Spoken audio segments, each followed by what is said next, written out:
Hello, welcome to weeding blog part 2। আজকের ভিডিওতে share করব বরযাত্রী যাওয়া থেকে শুরু করে বাসি বিয়ে অবধি।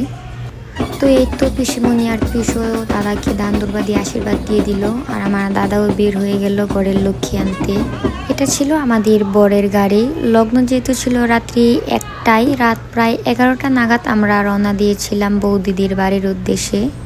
আমার পিসিমণিদের বাড়ি থেকে বৌদিদের বাড়ির দূরত্ব বেশি ছিল না, অনলি 50 মিনিটস, তাই আমরা একটু দেরি করে রওনা দিয়েছিলাম। আর এই যে সামনে বাইক দিয়ে যাচ্ছিল বাড়ির দাদা জিজুরা আর আমাদের বরের বন্ধুরা। বরের গাড়িতে আমরা 4 জন ছিলাম, বর, আমি, আমার ভাগ্নি আর আমাদের একটা বৌদি। এই তো আমার ছোট ভাই হাই দিল, আর ইতিমধ্যে আমরা কনের বাড়িতে এসেও পড়েছি। বাইরে সবাই অনেক এক্সাইটেড হয়ে দাঁড়িয়েছিল আমাদের বরকে দেখার জন্য।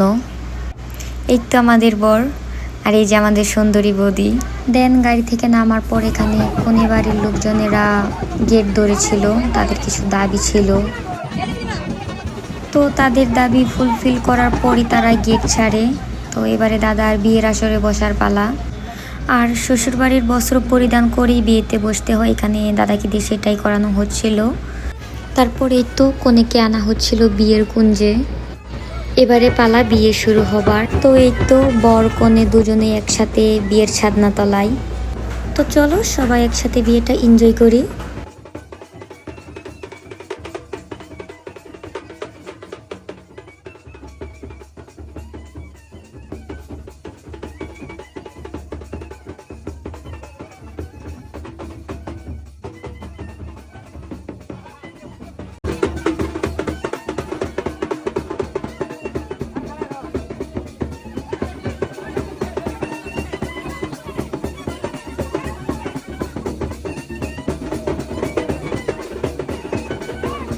তো বিয়ের মাঝখানে আমাদের সবাইকে চা দেয়া হয়েছিল, আর আমরা সবাই সেটা এনজয় করে খাচ্ছিলামও।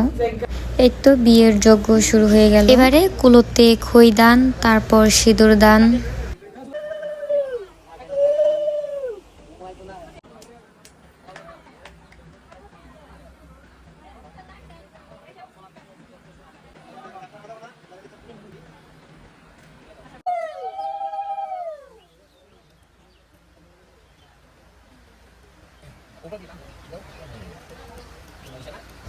সিঁদুর দান শেষ, এবারে পালা আন্টি খেলার। তারপর শুরু হবে বাসি বিয়ে। বাসি বিয়ে থেকে শুরু করে বধূবরণ সব কিছু থাকবে নেক্সট ব্লগে। আজ তাহলে এই পর্যন্ত, সবাই ভালো থাকবেন, সুস্থ থাকবেন, টাটা।